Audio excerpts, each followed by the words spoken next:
네, 안녕하세요. 반갑습니다. 저는 김태희 강사입니다. 이번 시간은 커뮤니케이션 세 번째 시간인데요. 첫 번째 편에서는 설득 프레젠테이션 스킬, 그리고 두 번째 편에서는 갈등 관리와 스트레스 관리에 대해서 이야기를 나눠보도록 하겠습니다. 네, 그러면 첫 번째 편 설득 프레젠테이션 스킬을 시작 한번 해볼게요. 여러분들은 혹시 PPT 발표를 한번 해보신 적이 있으신가요? 요즘 대학생분들은 과제 발표를 할 때도 다른 사람 앞에 서서 이야기할 경우가 많고요. 그리고 인턴 생활이나 현장 실습에 나갔을 때도 과제 수행을 해서 상사분들 앞에서 발표하는 경우도 있고요. 그리고 실제로 나중에 사회생활을 본격적으로 활동을 하게 된다면 다른 사람 앞에서 보고서나 아니면 경과에 대해서 이야기를 할 경우가 있답니다. 그럴 때 가장 유용하게 활용할 수 있는 부분이 아닐까 싶습니다. 그러면 지금부터 본격적으로 들어가 보도록 할게요. 여러분들이 생각하셨을 때 발표자한테 필요한 자질은 뭐가 필요하다고 생각을 하세요? 가장 먼저 자신감이 필요할 거고요. 그리고 또 자료 조사를 열심히 해야지만 발표의 질을 올릴 수도 있겠죠? 그래야지만 내용도 탄탄해지고요. 그리고 그렇게 탄탄한 내용을 전달하기 위해서는 사전에 연습도 분명히 필요할 겁니다. 물론 타고나서 나는 다른 사람 앞에 얘기하는 것이 사전 연습이 없어도 충분하게 얘기할 수 있다, 그렇게 타고나서 하시는 분들도 있겠습니다만 아마 대부분의 사람들은 다른 사람 앞에서 발표를 한다라고 했을 때는 사전 시뮬레이션을 하게 되겠죠. 네, 그럴 때 연습을 한다, 그것도 자질이다 라고 생각할 수도 있고요. 그 다음에 발표를 할 때 전달력이죠. 어떤 음성을 연출하느냐도 발표에 영향을 미친다 라고 생각하시면 되겠습니다. 왜 우리 드라마 같은 거나 TV 광고 같은 경우에 보면은 얼굴은 출연하지 않아도 음성만으로도 광고에 출연하시는 분들이 있잖아요. 그렇게 음성적으로 뭔가 탄탄하신 분들은 좀 자신의 연기를 또는 광고의 효과를 극대화시키는 방법이 되기도 합니다. 네, 이런 건 조금 타고나신 분들도 있습니다만 충분히 트레이닝을 통해서도 연출을 할 수 있는 부분이기도 하고요. 그리고 가장 기본적으로 발표에 대한 열정이 있어야지만 되겠지요. 자, 그렇다면 여러분들이 생각하는 발표자로서 필요한 자질, 이거라고 생각했다면 혹시 여러분들이 갖춘 거는 무엇이 있을까요? 발표자로서 나의 강점을 한번 작성을 해보도록 하겠습니다. 총 4가지인데요. 4가지를 한번 작성을 해볼게요. 화면을 잠깐 멈춤하시고 옆에 노트를 갖고 오셔서 나는 발표자로서 과연 어떠한 강점을 가지고 있는가? 예를 들어서 신뢰감이 가는 목소리, 이런 것도 가능하고요. 아니면은 사전 연습을 철저하게 한다. 나는 발표를 할 때 시나리오를 작성을 한다. 아니면 도구 사용이 뛰어나다. 기타 등등 가능합니다. 아니면 예전부터 발표를 좋아했기 때문에 발표 자체를 두려워하지 않는다. 이런 것도 강점이 될 수 있겠죠. 네, 그러면 지금부터 본인의 발표자로서의 강점을 한번 4가지를 적어보도록 하겠습니다. 화면을 잠깐 멈출게요. 네, 적어보셨나요? 제가 만약 여러분들과 같이 함께 현장에 있다면 저는 한 분 한 분 들어봤을 것 같아요. 여러분, 뭘 적으셨나요? 너무 궁금한데요. 혹시 가능하다면 화면을 잠깐 멈춤하시고 본인이 작성한 걸 큰 소리로 읽어보셨으면 좋겠어요. 뭐든지 가장 큰 건 자신감이랍니다. 네. 혹시 읽어보셨다면 다음과 같은 걸 한번 생각해 보도록 하겠습니다. 우리가 설득의 3가지 요소라고 보여지는 부분이 이렇게 보여지는데요. 파토스, 로고스, 에토스라고 불려집니다. 내가 상대방을 설득할 때 필요로 하는 기본적인 3요소라고 불리는데요. 설명이 아니라 설득. 그러니까 나의 설명을 통해서 상대방의 마음을 움직이거나 내지는 행동을 움직이게끔 하는 것을 설득이라고 합니다. 우리 발표자는 대부분 단순한 설명을 떠나서 내 설명을 통해서 상대방의 마음을 움직이게끔 하거나 또는 행동의 변화를 일으키게끔 하는 역할들을 많이 하게 될 텐데요. 그럴 때 이 3가지 요소가 발표자로서 가장 갖춰야 될 부분이다 라고 생각하시면 되겠습니다. 좀 낯선 단어죠? 그럼 제가 한번 정리를 해봐 드릴게요. 자, 파토스는 뭘 의미하냐면요. 듣는 사람의 심리 상태. 이미 발표자는 준비가 완벽하게 되어 있습니다만 이 듣는 사람도 준비가 되어 있어야 해요. 이게 흥미로운 주제구나. 그리고 난 저걸 들어서 어떻게 행해야 되겠구나. 라는 심리 상태가 준비되면은 설득이 굉장히 용이하다라고 보여집니다. 네, 그리고 두 번째는 로고스인데요. 메시지, 논리, 정보를 의미합니다. 이거는 발표자로서 충분히 사전에 점검, 자료 조사를 통해서 확인할 수 있는, 준비할 수 있는 부분이겠죠? 그래서 메시지, 논리, 정보를 어떻게 탄탄하게 준비하느냐에 따라서 설득이 달라질 수 있습니다. 그리고 마지막으로는 에토스인데요. 말하는 사람에 대한 신뢰감이라고 표현하면 되겠습니다. 이거는 최초의 발표자에 대한 말하는 사람의 신뢰감으로 표현이 되기도 합니다만, 그동안의 기간 속에서, 만남의 일정한 시간 속에서 그 사람과 형성된 신뢰감이라고 표현할 수도 있겠는데요. 이 말하는 사람이, 즉 발표자가 평상시에 어떠한 행동을 취하고 어떠한 말을 하는지에 따라서 발표자에 대한 신뢰감이 달라진다라고 보시면 되고요. 실제로 만난 기간이 많지 않고 당장 보고 발표를 진행하게 되더라도 아무리 듣는 사람의 심리 상태가 들을 준비가 되어 있고 메시지, 논리, 정보가 정확하더라도 그 말하는 사람에 대한 느껴지는 신뢰감이 갖춰졌을 때 설득이 배가 된다라고 생각하시면 되겠습니다. 네, 어떠세요? 이 영상을 보고 계신 여러분들은 자신이 이 파토스, 로고스, 에토스가 갖춰져 있다라고 생각하시나요? 본인의 에토스는 어디에서 나오시는 것 같으세요? 한번 고민해 보시길 바라겠습니다. 자, 우리가 발표를 할 때 커뮤니케이션의 도구가 4가지로 나눠지는데요. 바로 첫 번째는 문자 언어입니다. 예를 들어서 지금 화면을 보시는 분들이 제가 지금 PPT에 작성된 문자를 보시고 인식을 하는 겁니다. 그래서 발표를 할 때 이 발표를 듣는 청중, 대상자가 연령에 따라서 어떤 연령대인지에 따라서 문자를 어떻게 쓰는지 크기도 달라질 수 있겠죠? 가령 제가 60대, 70대, 80대처럼 고령의 인구를 대상으로 한다면 글자 포인트가 훨씬 더 커지고요. 예를 들어서 최소 포인트가 아마 28포인트 이상은 될 겁니다. 그래서 28포인트에서 36, 44 정도로 굉장히 폭이 커지겠죠? 근데 만약에 내가 좀 담을 게 많다, 그리고 전달할 게 많다, 그리고 대상자 또한 연령이 그렇게 높지 않다, 10대부터 30대 사이 정도의 폭이 된다라고 한다면 글자 크기가 굳이 40포인트, 30포인트 이상이 넘어가지 않아도 됩니다. 그리고 때로는 강조에 따라서 글자 포인트가 달라지기도 하겠죠?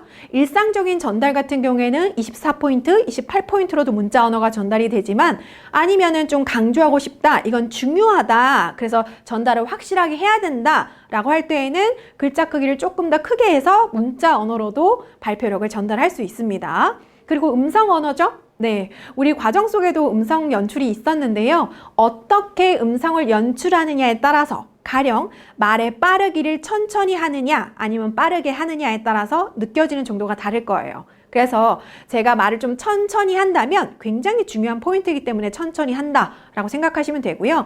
강약 조절이나 내지는 뉘앙스에 따라서, 분위기에 따라서 음성 연출도 달라지기도 합니다. 그리고 신체적인 언어인데요. 제스처 사용이에요. 저는 제스처를 사용하는 편인데 가령 그냥 막연하게 차렷 자세로 이렇게 전달하는 것보다는 자연스럽게 상황에 맞게끔 제스처를 전달한다면 훨씬 더 집중력이 강화될 수 있습니다. 그리고 마지막에는 감정 언어인데요. 듣기에 애매하시죠? 이 감정 언어는 제가 지금 전달하고자 할 때 제 감정 상태, 예를 들어서 제가 지금 기쁜지 화가 났는지 아니면 당황스러운지 이 감정 상태가 이 청중에게 그대로 전달된다라고 생각하시면 됩니다. 왜 그런 거 있죠? 발표하시는 분의 긴장감이 청중도 느낄 수 있다라는 거. 왜 우리 가끔 TV를 보면 가수분들이 노래하실 때 경연 프로그램 같은 경우에는 가수분들의 긴장감을 우리도 느낄 수 있잖아요. 그런 감정 언어다라고 생각하시면 되겠습니다. 이 발표의 가장 기본은 크게 3가지로 나눠지는데요. 첫 번째는 논리성. 얼마나 논리적으로 서론, 본론, 결론이 정확하게 전달되는가. 그리고 제가 전달을 할 때 10분짜리의 발표인지 1시간짜리의 발표인지 아니면 8시간짜리의 발표인지에 따라서 논리적인 구성이 달라질 수도 있습니다. 저는 기본적으로는 2시간, 최소 2시간, 많게는 16시간까지 강의를 많이 진행을 하는데요. 그렇게 시간에 따라서 구성력이 달라지기도 합니다. 때로는 16시간짜리 같은 경우에는 라포 형성에만 2시간을 소비하는 경우도 있는데 꼭 반드시 라포 형성이 필요하기 때문이죠. 근데 만약에 5분이나 10분 정도의 발표라면 어떻게 해야 될까요? 네, 말표 형성이 솔직히 필요 없는 상황도 있고요. 내지는 20초, 30초 이내, 길어야 1, 2분 이내의 라포 형성 시간이 필요하지 않을까 싶습니다. 그리고 어휘 구사 능력인데요. 전 예전에 이 강사를 준비할 때 많이 혼났던 부분이기도 합니다. 어떤 단어를 쓰느냐에 따라서 상대방으로 하여금 좋은 인상을 줄 수도 있고, 때로는 저 단어는 아닌데 틀린 단어인데 라는 인상을 줄 수도 있습니다. 저는 예전에 틀렸던 단어가 많았어요. 네, 예를 들어서 예시를 표현하면 안 되겠네요. 쓰면 안 되는 거니까. 그런 표현들이 의외로 되게 많더라고요. 저도 모르게 쓰는 표현들인데요. 어휘 구사 능력은 한 번에 해결할 수는 없고, 저도 아직도 고치고 있는 편이라서 본인들도 스스로 좀 고치려고 하는 능력이 필요하지 않을까 싶고, 가장 좋은 건 시나리오를 쓰는 것 같아요. 저도 예전에는 시나리오를 써서 강의를 진행했던 경우가 있었는데, 중간중간에는 좀 수정하려고 하는, 이쁜 단어를 쓰려고 하는, 아름다운 우리나라말을 쓰려고 하는 노력들이 필요하지 않을까 싶습니다. 의식적으로요. 네, 그리고 전달력인데요. 어떻게 전달하느냐에 따라서 이 똑같은 준비도 분명히 다른 품질로 성중에게 들릴 수도 있지 않을까 싶습니다. 그래서 가장 중요한 건 아무래도 발표 내용이 탄탄하냐 안 탄탄하냐예요. 우리가 아무리 떨리고, 예를 들어서 뭔가 목소리가 불안정하고 그리고 감정적으로 전달이 안 되더라도 이미 제가 사전에 준비되어 있는 게 탄탄하다라고 한다면 분명히 좋은 발표가 될 수 있는 확률이 높아지겠죠. 그런 부분이 있겠습니다. 그래서 발표의 프로세스를 잠깐 살펴보면은 이렇게 준비하시면 된다라고 생각하시면 되겠어요. 가장 먼저 니즈 파악인데요. 이 발표의 목표가 무엇인가, 목적이 무엇인가를 명확하게 알고 지나가셔야 됩니다. 제가 가장 중요하게 생각하는 것 중에 하나인데요. 과연 나는 이 1시간 동안, 6시간 동안, 8시간 동안 이 청중들에게 어떠한 메시지를 전달하고 싶은가? 그게 가장 중요한 것 같아요. 그게 세워져 있으면 기둥이 흔들리지 않는 것 같아요. 그것만 명확하다면. 그래서 저는 항상 교육 들어갈 때 이 교육은 어떤 의미로 어떤 목적성을 가지고 진행됩니다 라는 걸 제가 외적으로 교육을 강의를 다닐 때 많이 첫 번째 어필하는 편입니다. 가장 중요하기도 하고요. 그 다음에 발표 주제를 선정을 하게 되고, 그 다음에 실제 이거가 만약에 탄탄하게 짜여진다면 리허설을 하기 위한 내용 구성이 들어가겠죠? 그리고 발표를 실시하게 되고, 그리고 마지막으로 피드백을 받게 됩니다. 왜 우리 교육 끝나면은 강의 평가를 하게 되잖아요. 그걸 바탕으로 다음 교육은 이렇게 준비해야 되겠구나, 이런 부분이 부족했구나, 이런 부분은 되게 잘했구나 라는 피드백을 받게 되거든요. 그거에 맞게끔 그 다음에도 수정 보완을 거쳐서 양질의 발표를 할 수 있게 됩니다. 여러분들은 과제 발표가 거의 주일 텐데요. 그 과제 발표를 떠나서 나중에 아마 직장 생활을 본격적으로 하시게 되면 수시로 보고를 발표하게 될 때가 있을 거예요. 그때 그 발표 연습을 잘 하기 위해서는, 긴장감 없게 하기 위해서는 사전에 분명히 그러한 것들이 트레이닝이 되어 있으면 훨씬 더 좋습니다. 그래서 영상을 보고 있는 이 시점부터 혹시 만약에 과제를 발표할 일이 있다면 조금 더 정성스럽게 준비할 필요성이 있겠죠? 물론 오늘의 강의가 꼭 도움이 되었으면 좋겠습니다. 네, 그리고 그 다음에 환경에 대한 점검인데요. 발표 장소가 어떤 건지 판단해야 되겠죠? 제가 다음 주에 교육이 있는데 그 교육을 만약에 의뢰받았다면 저는 꼼꼼하게 물어봐요. 거기가 강당 형식인가요? 그리고 극장 형식으로 된 교육장도 있어요. 이렇게 극장형으로 사선으로 이렇게 되어 있는 경우가 있어요. 그럼 팀 토의가 불편하게 될 수도 있거든요. 그래서 그런 걸 꼭 확인을 합니다. 강당식인가요? 극장식인가요? 의자, 테이블이 이동이 가능한가요? 그룹 형식이 가능한가요? 아니면 예를 들어 PPT를 띄웠을 때 스크린이 어느 정도 되어 있나요? 내지는 양쪽에 설치가 되어 있나요? 아니면 테이블마다 컴퓨터가 있어서 거기도 설치가 되어 있나요? 기타 등등 발표 장소에 따라서 환경이 어떻게 다른지 점검할 필요성이 있습니다. 더더군다나 소음의 여부, 예전에 저 강의 다닐 때 밖에서 막 소음이 엄청 들렸을 때가 있었거든요. 그래서 도로변이 만약에 위치되어 있거나 뭔가 특정 상황에 놓여 있는 장소라고 한다면 소음 여부도 한번 체크를 해봐야 될 것 같고요. 그 다음에 연단이라고 하죠. 강사와 청중과의 거리가 연단이 있을 경우에 멀어질 수가 있어요. 이렇게 단상에 올라가게 되면. 저 같은 경우는 강의를 할 때 거의 청중 안에 거의 계속 들어가는 편이에요. 아무래도 실습을 많이 하다 보니까. 그래서 그런 부분에서는 연단과 청중 상하의 사이가 어느 정도 있는지 한번 체크를 해보는 것도 중요하지 않을까 싶습니다. 네, 아마 여러분들 같은 경우에는 가만히 서서 진행하는 경우도 훨씬 더 많겠죠. 그럴 때는 저처럼 이렇게 PPT는 저는 지금 보여지는 상에서 글씨가 잘 보이게끔 장소의 위치에 서 있는 것이 좋습니다. 그리고 음향기기 체크인데요. 마이크가 핀 마이크인지 아니면은 예를 들어서 그냥 우리가 일반적으로 쓰는 이 마이크인지를 한번 체크를 해보시는 게 좋겠죠? 아무래도 이동성에서 유선 마이크 같은 경우에는 이동성에서 좀 활용도가 떨어지기 때문에 이런 것도 체크를 한번 해보시는 것이 좋습니다. 가끔 음악을 준비하시는 분들이 있는데 그럴 땐 스피커 사용이 안 될 때가 있거든요. 그러면 당황해 하실 수 있으니까 그런 것도 한번 체크를 해보십시오. 네, 그리고 사전 준비부터 마무리까지 발표 실시 프로세스인데요. 요거는 화면을 정지를 잠깐 시키시고 한번 좀 찬찬히 확인을 해보셨으면 좋겠습니다. 저는 잠깐만 보도록 할게요. 사전에 좀 탄탄하게 사전 시뮬레이션을 해보시면 전 좋을 것 같고요. 발표 장소가 학교든 아니면 특정 장소든 미리미리 도착해서 환경을 점검하시는 것이 필요합니다. 그리고 첫 번째 인사도 밝게 인사하시는 것이 좋고요. 물론 발표 내용에 따라서 굳이 밝은 표정이 필요 없는 내용도 있습니다. 그럴 때는 그 발표 내용의 상황에 맞게끔 표정을 유지하시는 것이 좋습니다. 그리고 태도나 말씨, 즉 면접 중간중간에 어떻게 해야 되는지도 체크해 보실 수가 있습니다. 가령 지나친 손짓이나 몸짓이 있는지 아니면 특유의 어조가 있는지도 체크해 보시는 게 좋겠죠? 네, 저는 지금 영상을 통해서 전달이 되고 있는데 지금 제스처 사용이 조금 있는 편이에요. 여러분들이 집중할 수 있게끔 제가 이렇게 움직이고 있거든요. 네, 이런 것도 어느 정도가 적정한지를 본인 영상을 통해서 확인해 보시는 것도 좋겠습니다. 그리고 웅변하듯이 너무 크게 얘기하거나 아니면 너무 작게 얘기해서 청중한테 들릴 듯 말 듯 하거나 아니면 과도하게 음성이 커서 조금 눈살을 찌푸리게 한다거나 그런 것도 있을 수 있습니다.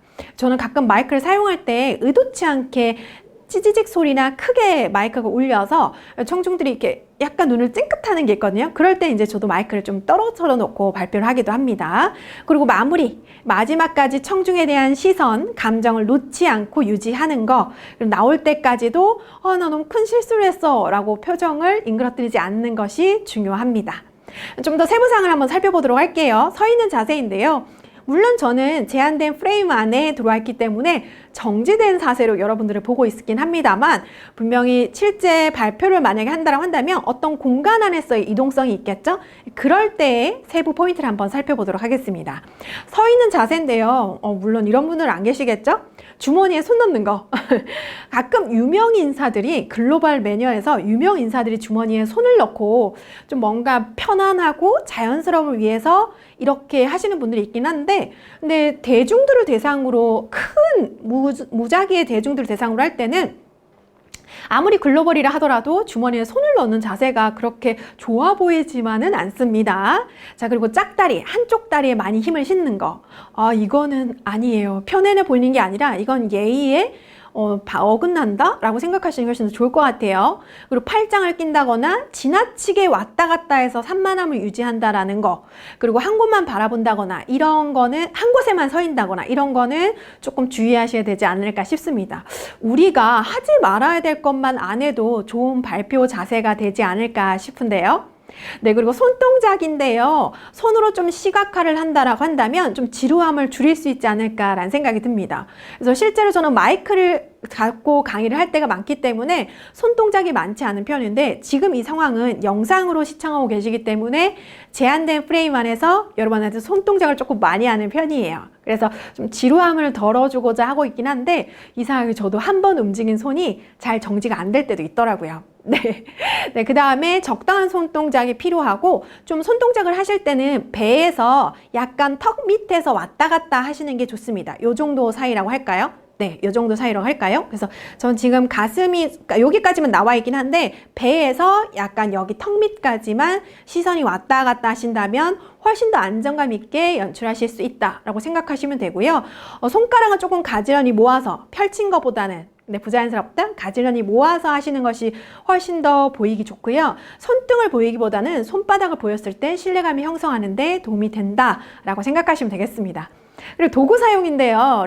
레이저 포인터 많이 사용해 보셨어요? 네, 가끔 제가 이제 지난달에 대회 나가는 친구들을 준비시키면서 포인터 사용을 제가 체크해봤던 적이 있었는데요. 막 포인터를 막 이렇게 대놓고 막 이렇게 하는 분들이 있으시더라고요. 아니에요. 그렇게 하지 않으셔도 돼요. 요즘 포인터 사용이 되게 좋아서요. 굳이 제가 손을 내밀지 않더라도, 뻗지 않더라도 이 안에서도 그냥 화면이 자연스럽게 넘어갑니다. 그래서 굳이 화면에 대고 쏘지 말 것. 그리고 예전에 제가 일했던 담당자분은 이렇게 화면에 포인터를 이렇게 레이저 그 포인트를 쏜 다음에 막 이렇게 중요한 건 돌리셔서 얘기하셨거든요. 그렇게 하시면 눈이 되게 산만합니다. 빨간색 그 불빛이. 그래서 한번 중요한 포인트를 이렇게 불빛을 딱 쐈다가 멈춤하시고 그다음 다시 떼신 상태로 설명하시는 것이 좋습니다. 이게 기본인데 아무래도 사용법이 익숙한 분들이 아니시라면 많이 실수하는 부분이기도 합니다. 네, 그리고 그 다음을 한번 살펴보도록 할게요. 시선인데요. 아무래도 시선에서는 자신감이 전달되기도 하고 긴장감이 전달되기도 하죠. 저는 30명씩, 20명씩 소규모로 강의를 할 때도 있지만 보통 150명씩, 200명씩 특강을 할 때도 많아요. 저의 하나의 강의 모토 중에 하나가 200명이 앉아 있더라도 청중 한 명 한 명을 최대한 많이 봐야지 라는 다짐을 하거든요. 그래서 저 사람이 나를 보면서 얘기하고 있구나 라는 느낌이 들 수 있도록 1대1 느낌으로 시선을 전달하시는 것이 좋습니다. 아마 이거는 처음에 하시면 어려우실 텐데 이거는 집에서도 연습이 가능하거든요. 이렇게 포스트잇에다가 아니면은 뭐 A4 용지에다가 사람 얼굴을 그려서 이제 곳곳에 붙여놔요. 붙여놓은 다음에 얘기를 할 때 시선을 이렇게 주면서 얘기를 하는 연습을 하시게 되면 훨씬 더 실전에서 청중을 바라보는 시선이 자연스러울 수 있습니다. 그리고 시선은 좌우 지그재그로 좀 충분하게 왔다 갔다 하시면서 그렇다고 막 이렇게 움직이진 않잖아요. 적당한 초 안에서 한번 시선이 갔을 때는 1초마다 바꾸는 것이 아니라 5초나 7초 정도 유지하셔서 산만하지 않은 선상에서 시선 유지가 필요하다라고 생각하시면 되겠고요. 이렇게 돌아다니시다가 보면은 유난히 호응이 좋으신 분들이 있어요. 고개를 끄덕이시는 분들. 그분을 조금 의지하셔도 긴장감을 덜 수 있는 방법이라고 생각하시면 되고요. 가장 많이 실수하는 것 중에 하나가 시계를 바라보는 거거든요. 저도 시간 체크를 위해서 시계를 조금 바라볼 때가 있긴 한데 수시로 시계를 바라보는 것은 청중들로 하여금 긴장감을 유발시킬 수 있기 때문에 너무 지나치게 시계를 바라보지 않으셨으면 좋겠습니다. 가장 마지막에 나와 있는 거 있죠. 네, 등을 보이지 말라. 네, 판사할 때 그냥 등 뒤통수를 보이고 판사하시는 분들이 있는데 그것도 가장 주의해야 될 부분이다 라고 생각하시면 되겠습니다.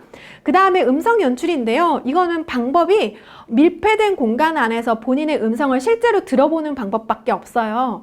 그리고 한번 촬영을 해보시는 것도 저는 적극 추천을 해드립니다. 그리고 그 다음에는 표정인데요.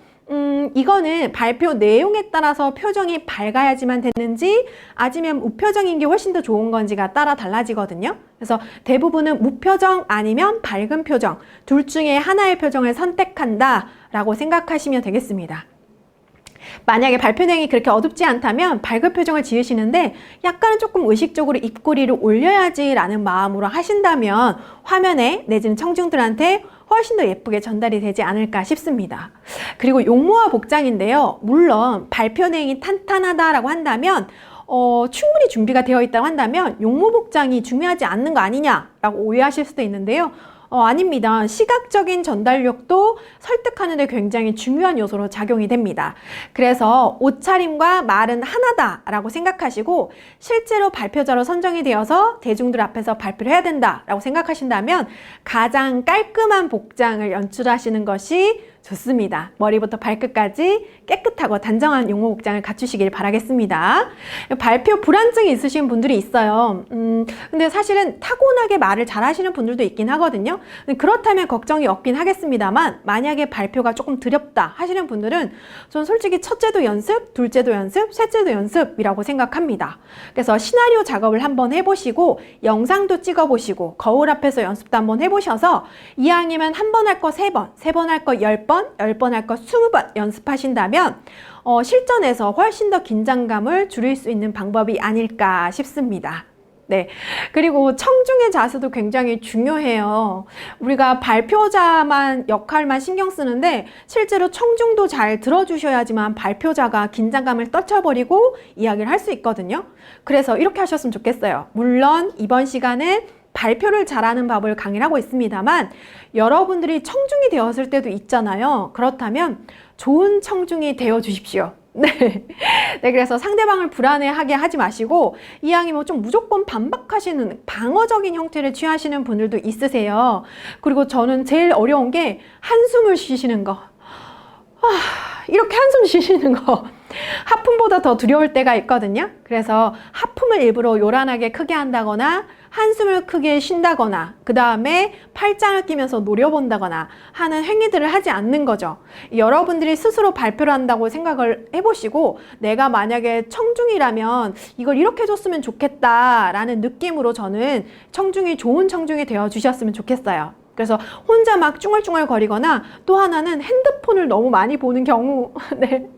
혹시 이 영상을 보면서도 핸드폰을 보고 계시는 건 아니시죠? 그래서 요즘에는 핸드폰 보시는 분들이 너무 많으셔서 좀 안타까울 뿐인데요. 여러분들이 좋은 청중이 되셔야지만 좋은 발표자도 될 수 있다는 걸 기억을 해주셨으면 좋겠습니다. 그럼 마지막 발표 체크포인트 한번 살펴보도록 할게요. 자신감을 가지시고요. 심호흡을 크게 하시는 거예요. 발표 직전에. 그러면 조금 도움이 될 것 같아요. 그리고 스크린만 좀 쳐다보시기보다는 좀 화면을 보고 고개를 끄덕이시는 분을 좀 골고루 보시면서 호응을 유도하시는 것도 좋은 방법일 겁니다. 그리고 모든 청중이 1대1이다 라는 마음으로 한 분 한 분 소중하게 시선을 주시길 부탁을 드립니다. 네, 서론을 시작할 때 전체적으로 어떤 내용을 전달할 건지 얘기하신다면 훨씬 더 구성이 탄탄해지겠죠? 그리고 마지막으로 결론에서도 한 번 더 정리를 해주시는 거예요. 네, 여기까지 발표를 어떻게 하면 좋은지를 전달해드렸습니다. 그럼 가장 먼저 중요한 건 실습이겠죠? 네, 제가 여러분과 현장에 같이 있었다면 저는 이 실습을 꼭 함께 했을 거예요. 한번 연습을 해보시면 어떨까요? 제가 임의로 주제를 5가지를 정해봤는데요. 주제가 마음에 안 드신다면 6번 자유주제도 선택하실 수가 있습니다. 발표 시간을 5분에서 10분 정도로 설정을 미리 하시고 한번 서론, 본론, 결론 어떻게 구상하면 좋은지, 그리고 시나리오는 어떻게 쓰면 좋은지, 그리고 거울 보면서 실제 연습도 한번 해보시고 최종적으로 영상도 찍으셔서 본인이 발표를 어떻게 하고 있는지, 전달력은 어떤지를 한번 체크해 보시면 어떨까 싶습니다. 네, 여기까지 설득 프레젠테이션 스킬에 대해서 한번 알아봤는데요. 2번째 편에서는 갈등 관리와 스트레스 관리에 대해서 전달해 드리도록 하겠습니다. 네, 고맙습니다.